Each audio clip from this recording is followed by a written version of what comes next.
Hey there, scholarly gamers, and welcome to Jungle Drums. I can only apologise for not doing well. I've been basically off for 2 weeks.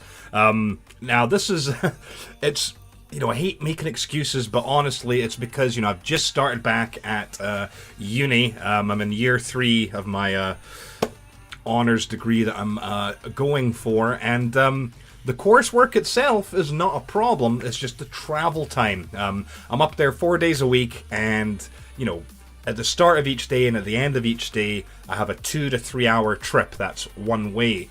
So it's kind of left me spread a little bit thin, which has also been complicated by the last few days off and weekends off I've had other things I've needed to do. So unfortunately, Jungle Drums just kind of, there wasn't time for it. So this week, I've made the time.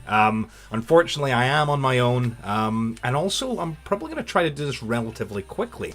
Because again, just trying to maximize my spare time, which is very little these days. But hey, that's my problem.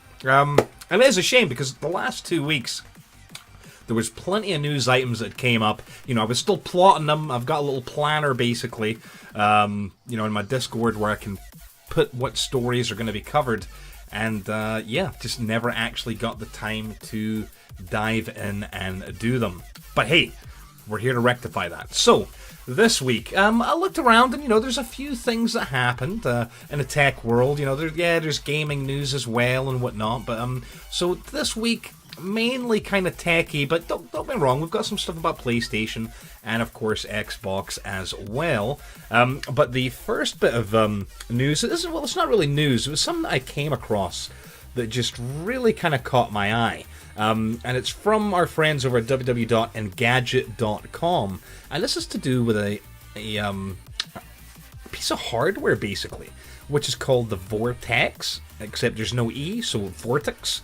I don't know how it's pronounced, to be completely honest with you, but it's an interesting piece of tech. Let me pull up the page here. So here you can see a gamer, playing some Rocket League, and they've got this thing right here on their desk, which, if you look at it, initially looks like a speaker, but it isn't. It's the Vortex, or Vortex. And I love the headline here. It says, "The most fun you can have with a desktop heater. Video games are better with wind effects." Yeah, that's right. So, Vortex, when you think about it, it's pretty silly.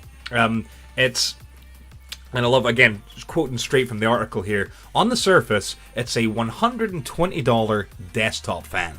A bulky black box with a hole in the front that blows air at people's faces as you play PC games or watch YouTube videos. So it sounds a bit gimmicky. I mean, let's be honest. There's no denying that it does sound very, very gimmicky, but what's interesting is that it does operate on a software level. So Vortex responds to, things that are happening on the screen.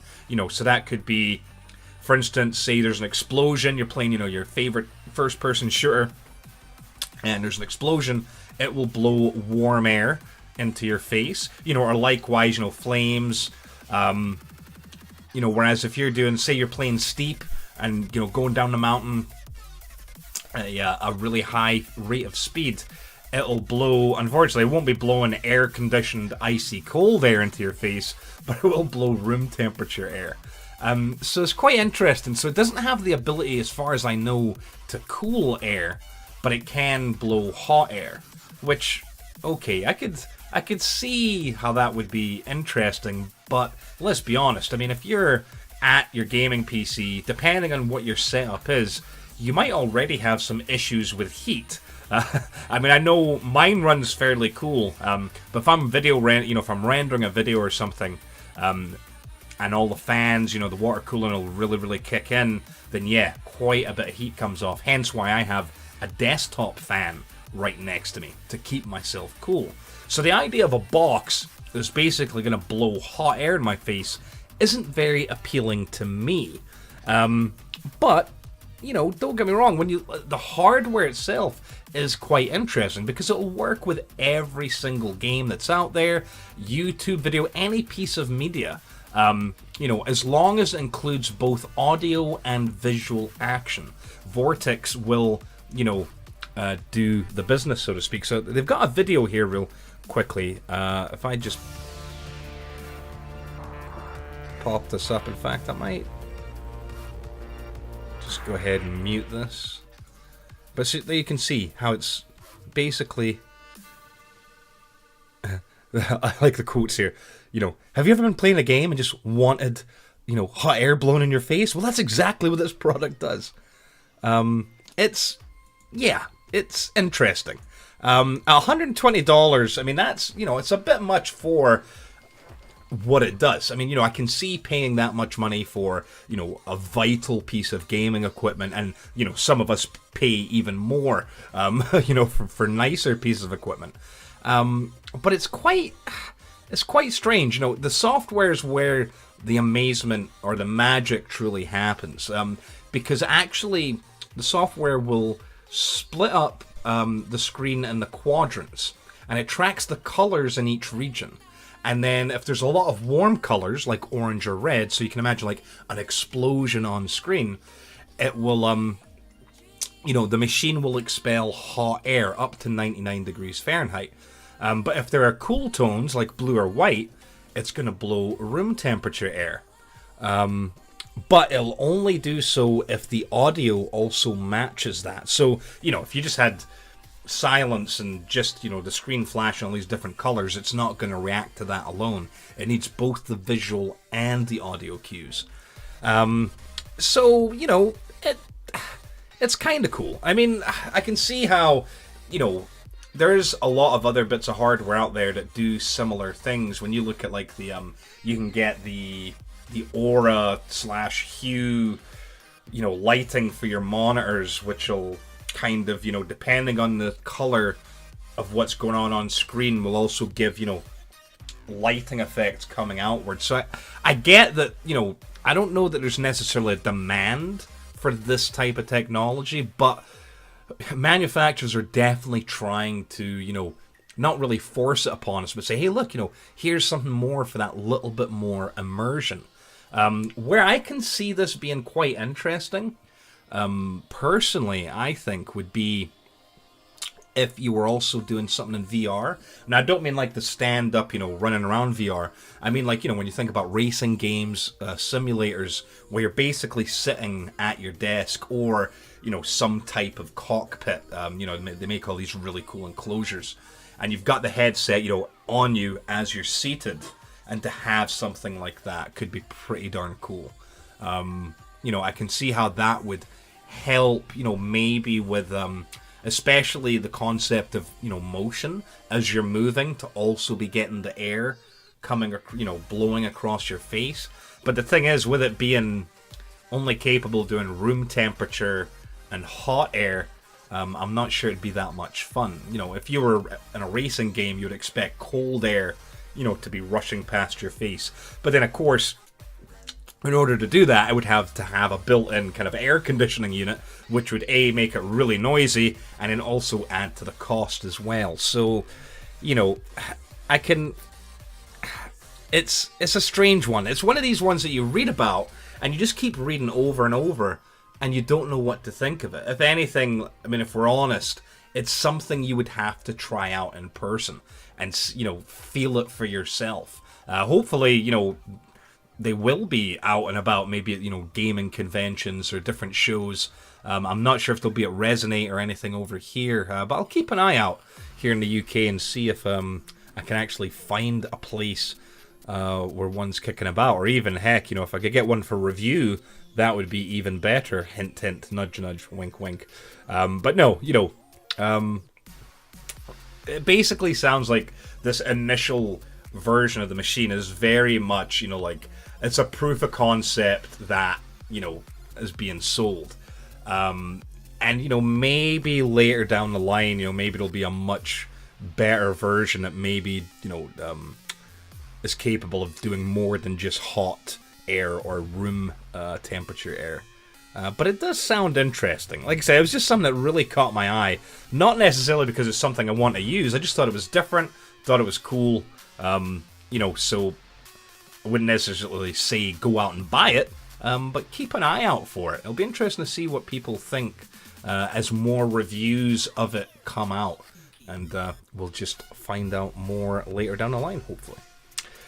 Right, some big news that Sony had dropped on us just the other day was, of course, the name change. So I sourced this from GameSpot.com, and PSN is finally allowing a name change option for PS4.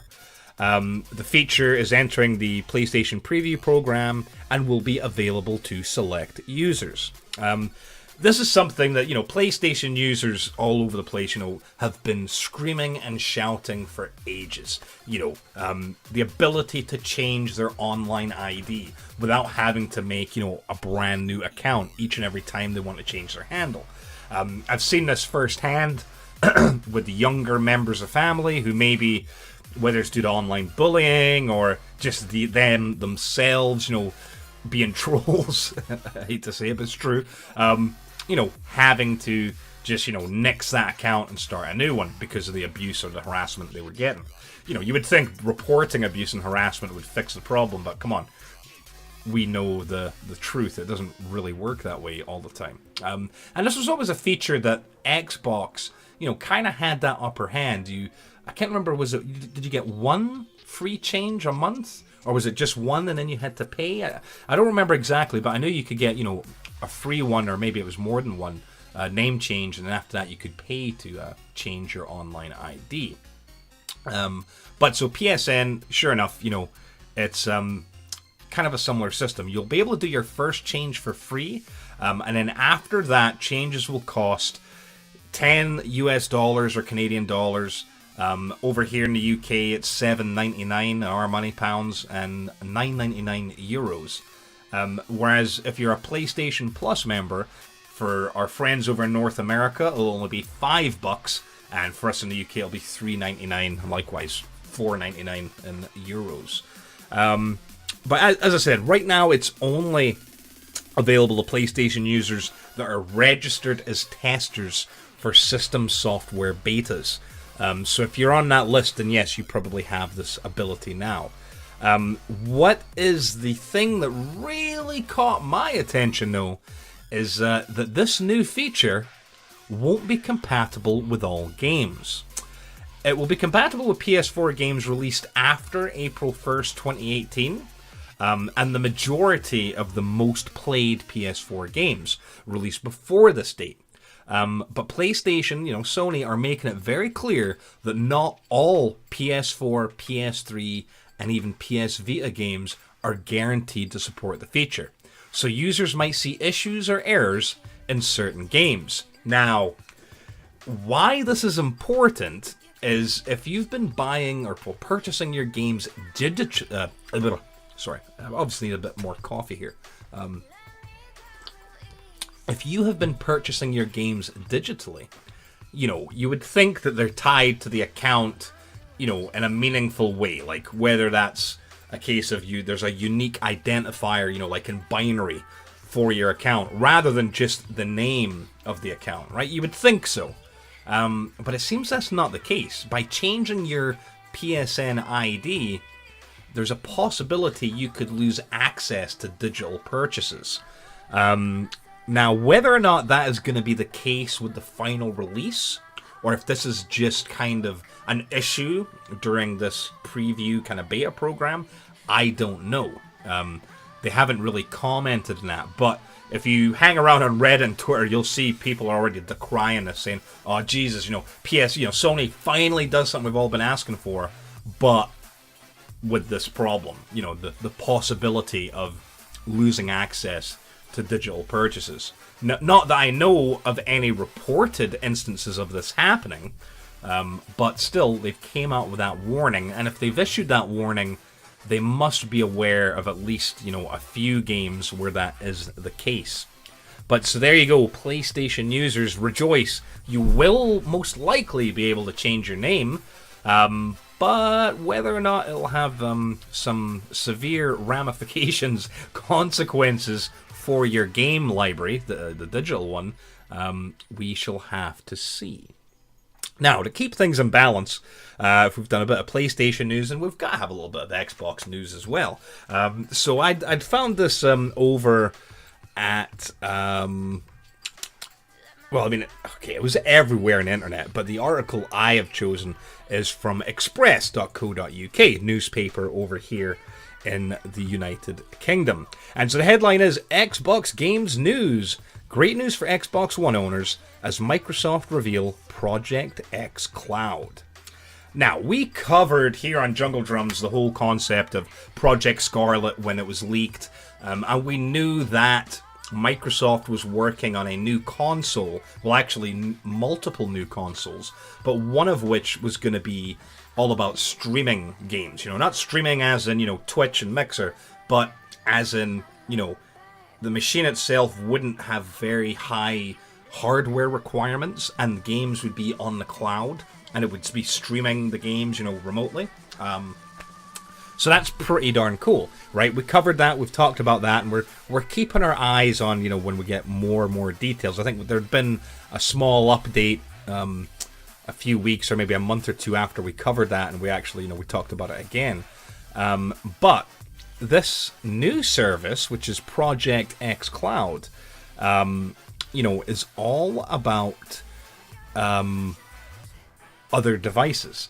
To quote Microsoft, Project X Cloud is a state-of-the-art global game streaming technology that will offer you the freedom to play on the device you want without being locked to a particular device, empowering you, the gamers, to be at the center of your gaming experience. The TLDR version basically is that this game streaming service will make it possible to play thousands of games on your mobile phone, your tablet.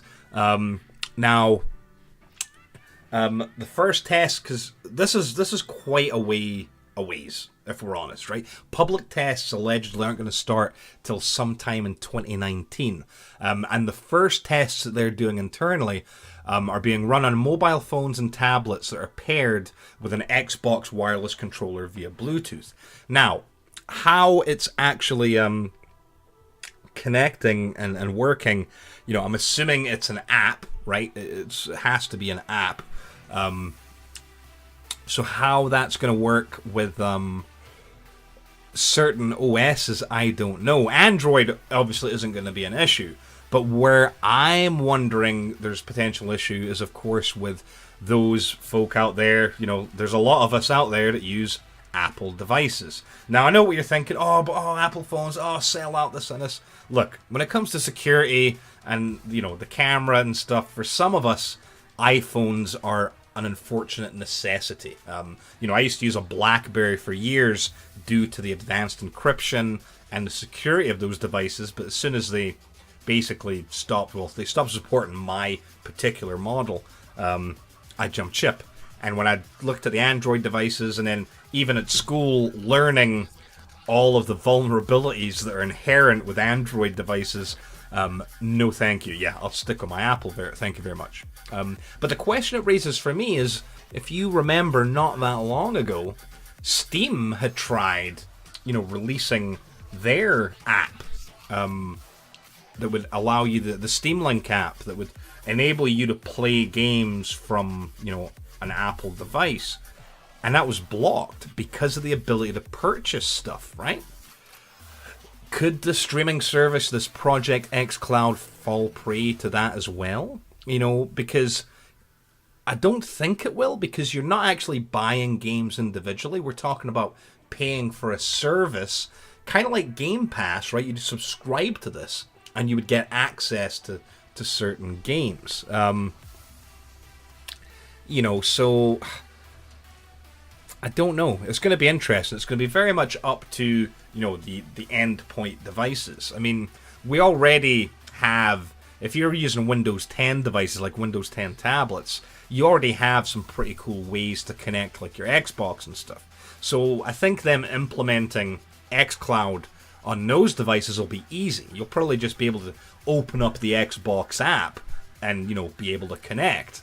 Whereas on mobile phones, it's not as easy. Remember, they used to use Smart Glass, and the Windows phones, let's be honest, those were crap. and now they've kind of died. I know they're trying to bring them back, but yeah. So it's going to very much depend on the Google Play Store and, of course, the Apple App Store. But I like the idea of it.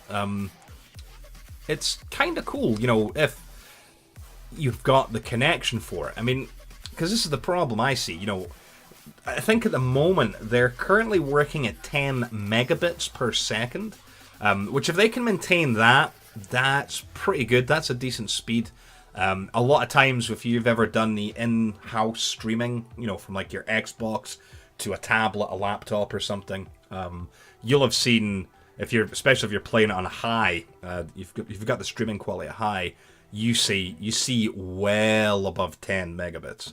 But so if they can actually get it to function at 10 megabits per second, and it looks decent, there's not too much lag or latency, then more power to them. But here's the issue I've got. If you're at home and you've got, Wi-Fi, then okay, yeah, that's not really much of an issue. But if you're out and about and you want to use your phone to, play some Forza Horizon 4, and you're using your 4G connection, obviously your connection's fast enough to be able to handle this.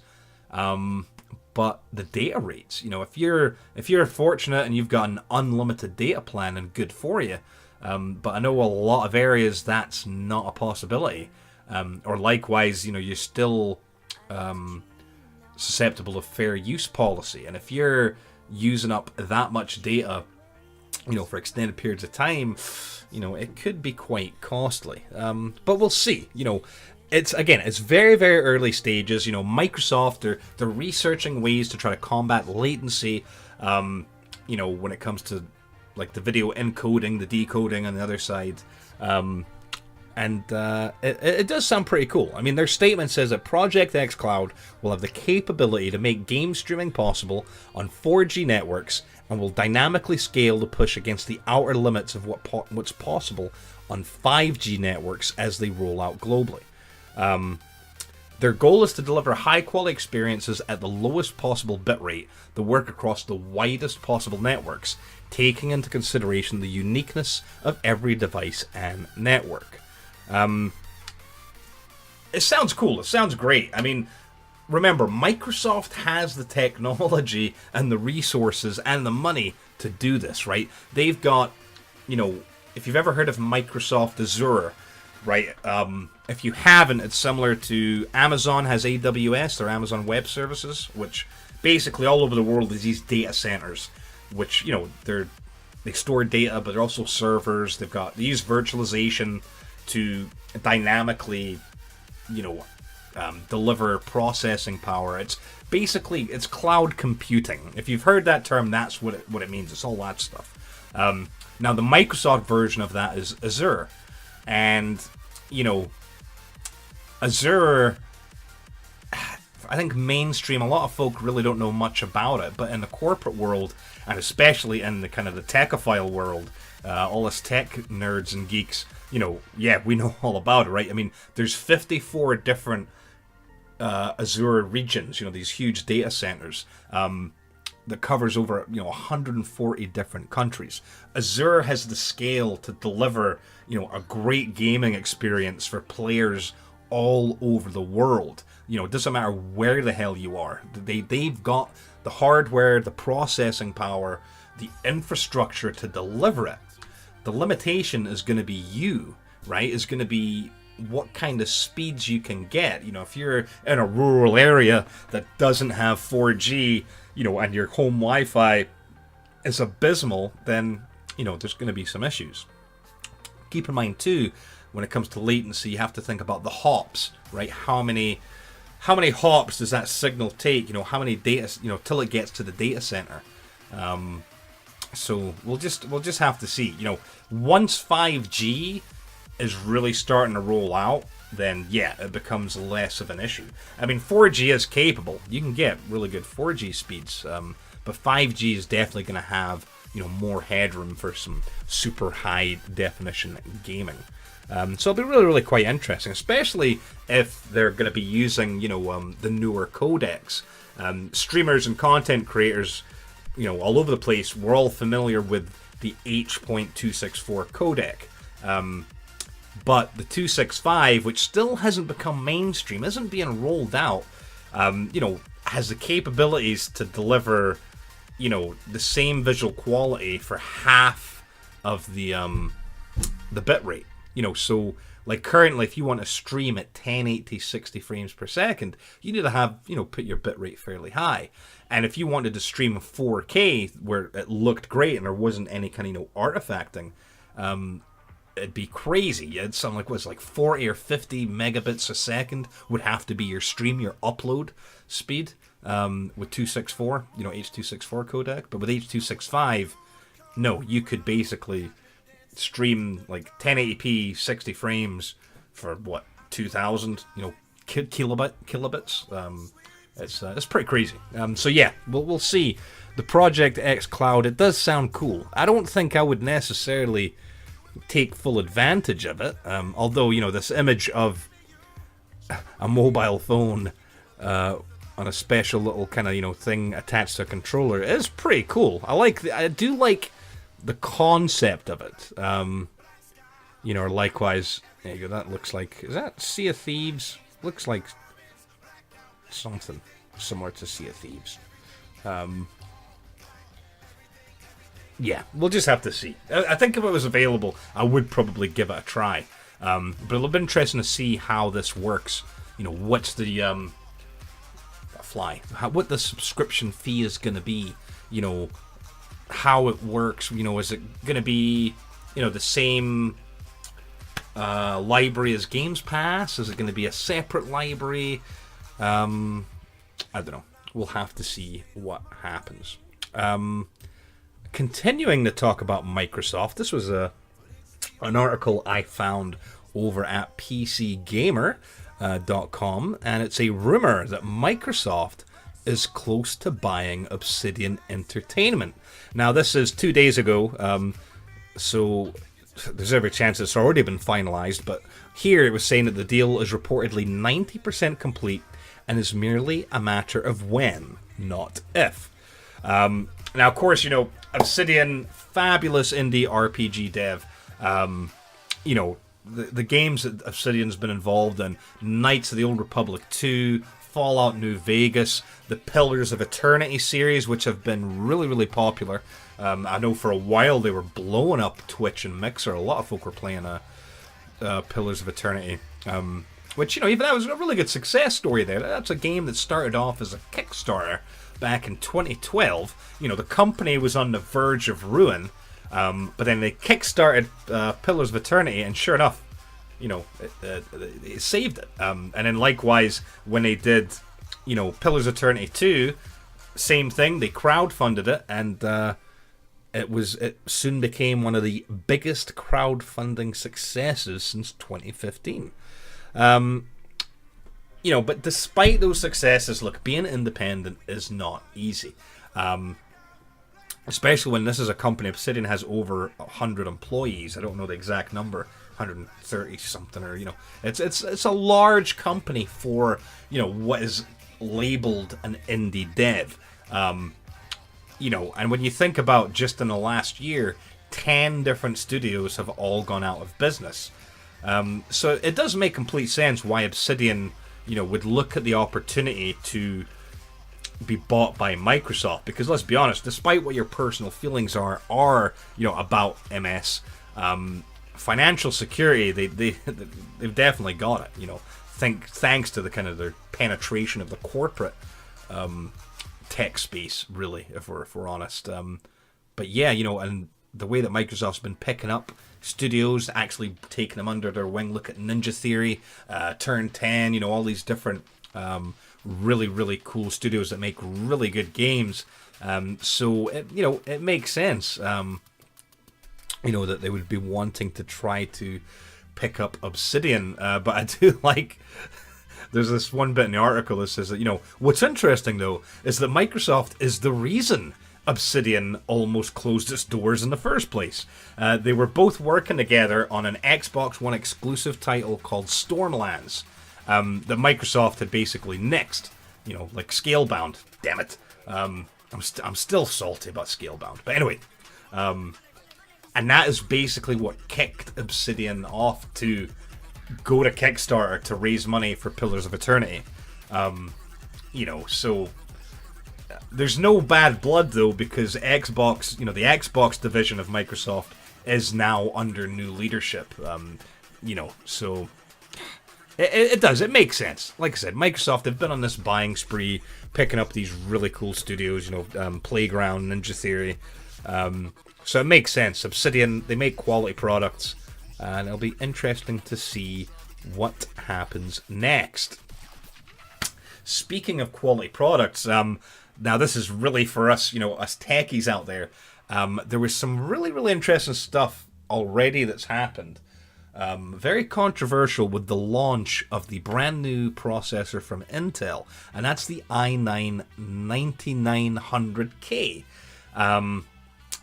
And so put this into perspective, right?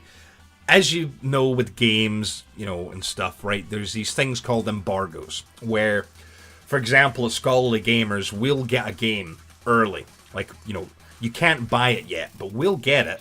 And the whole purpose of us receiving it early is so we can review it. But there's an embargo. They'll say, okay, look, here's Assassin's Creed Odyssey, but you cannot, leak out images or anything before this date. You can't stream it until this date. You can't put out YouTube videos till this date, and you can't actually review it till this date. Well, it's exactly the same in the hardware world. We saw it with, the Nvidia cards. Reviewers got them early. There was a unboxing embargo, which I know it sounds ridiculous, but honestly, this is what they do. An embargo date for when you're allowed to show unboxing. You're not allowed to show performance. You're not allowed to show, details or anything. It's just about being able to physically show it as you unbox it. And then, then the review embargo lifts later down the line. So they do the same in the hardware world. And so with the new Intel i9, it's exactly the same. There's an embargo on it, right? You cannot review it. You cannot talk about it. If you do, you would be in violation of the NDA, because Intel, it's not just an embargo, right? What happens most of the time, like when we receive games at Scholarly Gamers, an embargo is, it's not a super strict thing. Now, don't get me wrong. If you break embargo, the chances are you'll be blacklisted, right? You've basically just spat in the face of that studio by leaking something out early, and you're not going to be getting anything from them ever again. But with an embargo, they're usually, if you don't sign anything, you've just kind of agreed that you won't leak information. So there's no real legal repercussions for breaking an embargo. But companies like Intel and Nvidia especially, they'll actually, it's not just an embargo. If they give you the product, you will physically sign an NDA, a non-disclosure agreement. And if you break NDA, that's a legally binding document. So yes, there will be repercussions.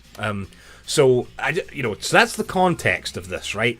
i9 9900K is in the hands of people, of, the reviewers, but there's an embargo that is actually under NDA. So, the article itself, there was this company called Principal Technologies.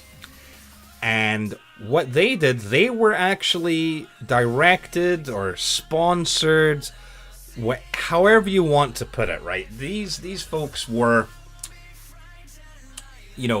once the official release date, pricing, and specs were announced by Intel of the i9 9900K, Intel had shared several game benchmarks where the processor crushed all of the competition. There was this huge, the AMD, the Ryzen 7 2700X, so the flagship mainstream processor from AMD, not the Threadrippers, because that's a different kind of, demographic. There were some games where this new Intel chip was outperforming the Ryzen's by 50%, which is huge. It's crazy. And the controversy is that this company, Principal Technologies, they published some of these benchmarks, right? Now, they were allowed to. They had been effectively paid by Intel to do these tests. And then the benchmarks were actually published by PC Games N. But some of the tech YouTubers out there, like especially Steve from Hardware Unboxed, had quickly pointed out that, wait a minute, their benchmarks were flawed. The Ryzen 7 had been handicapped by using... There's this thing that you can enable in the BIOS called game mode, which the game mode is actually designed for Threadrippers. One of the enemies of AMD processors is latency. Because of the way the memory controllers work, they're quite prone to latency in games. Especially on the Threadrippers, because of the way that they operate. They've actually got separate memory controllers on the die. So in an effort to remove that latency on Threadripper, you can turn on this games mode, which shuts down one of the memory controllers. And on a crazy processor like Threadripper, that actually works pretty well. It's good for that platform. But when you do it on a Ryzen, it doesn't. It really handicaps the system. And so these benchmarkers, right, this company, they had basically enabled games mode. And so it was where the drama comes in was, quite a lot of folk kind of jumping in and saying, oh, look at this. Intel paid this company to do, what was supposed to be an objective study / testing and benchmarking. And actually, they weighted the results so heavily in Intel's favor. Well, of course they would, right? Because Intel paid them. And so this is where this whole drama and controversy kind of rose from. Was all like the big names in the industry, like Gamers Nexus, even Jay's 2 Cents, Hardware Unboxed. I think even Science Studio, I think, had talked about it a little bit, saying, oh wow, we're kind of an all-time low, pointed a lot of fingers. But what was really, really cool was Steve Burke from Gamers Nexus actually went and visited Principal Technologies. If you search on YouTube, you'll see they've got a full, uncut, has not been edited interview with one of the founders of Principal Technologies, where he actually, answers, a lot of the questions. They were kind of, they could have just turned him away and said, no, we're not going to talk to you. But, give them credit. They certainly did. It was quite good. They didn't, they weren't trying to be dishonest. They weren't trying to favor the results for Intel. It seems that they're trying to be as transparent as they can, right? And that, look, Intel's specific request for the project itself was to create as level a playing field as possible for comparing the AMD and Intel processors, just as the majority of the gaming market would likely use them. To do that, they built and configured 16 systems for this testing. We had 2 of each processor motherboard configuration. We matched all components where possible, the only variances being the motherboards, CPUs, and CPU coolers. Now, the CPU coolers is another one of the... it's such a controversial thing, because what they did, as you know, top-of-the-line Intel CPUs nowadays do not come with coolers. You have to buy aftermarket ones. Whereas the Ryzen 7 2700X comes with the really nice Wraithspire RGB one. So for their testing, what they did was they left the Ryzen 7 with its stock cooler on, but for the Intel chips, used a Noctua. Relative, not a super high-end one, but, a pretty decent Noctua cooler. So the Intel chips obviously had much better thermals, so there was that aspect of it where it was weighted in their favor. And when actually asked about it, it was the NHU14,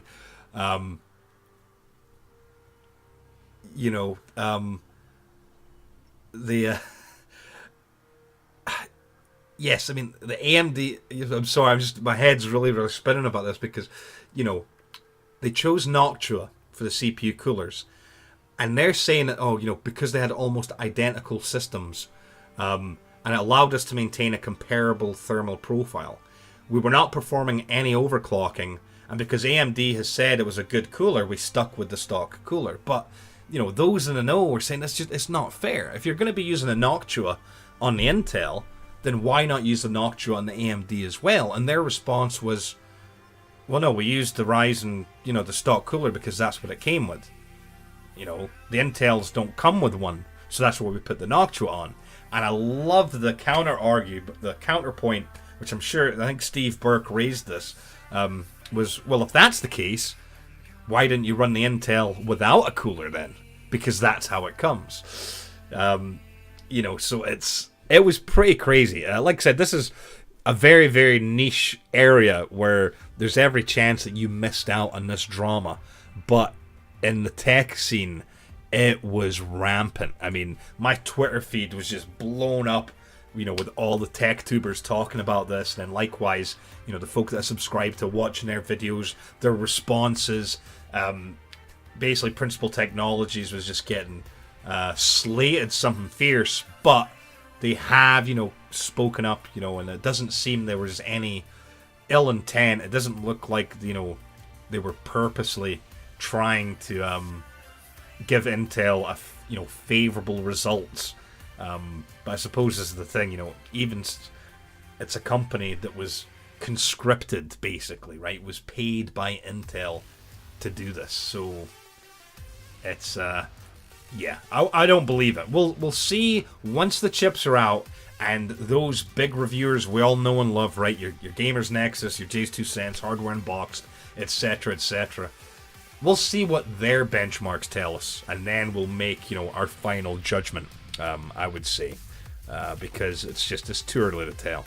It's very similar. I've been looking at the NVIDIA, the RTX stuff, it wasn't until they finally came out and reviewers started publishing the numbers that we could see, okay, wait a minute, apples to apples comparison, a 2080 is only a little bit better than a 1080. A 2080 Ti is only a little bit better than a 1080 Ti. But, when you look at the numbers, like raw numbers, the 2080 Ti is the fastest thing out there. It's not a huge jump over a 1080 Ti, but if you were, say, on a 1060 or maybe even a 1070, or that kind of category and lower, then the 2080 Ti is absolutely amazing. But like I said, it really caught my attention and was pretty crazy, so I wanted to cover it. Well, anyway, I think that will do for this week. Again, apologies for missing the last 2 weeks. Hopefully I can try to get these out. I should be okay. I think as long as I'm carving out a bit of time each week, it should be absolutely fine. As always, make sure to check out the website, www.scholarlygamers.com. We've been a bit light the last week or so. Just as a lot of us are really kind of, in different projects, whether it's school, whether it's work. We are a volunteer organization, right? So, there's a reason that we don't have multiple things coming out each and every day. But with that being said, hopefully we can get some more content out there in the near future. As per always, make sure to check out all of our streamers that we've got using the hashtag ScholarlyGamers. Remember, on the website itself, you can look at the stream directory, see who's online. We used to have the community, but Twitch removed all that stuff.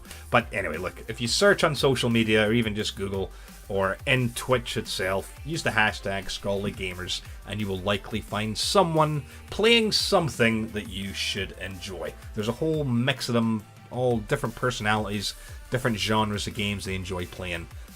Definitely worth checking them out sometime.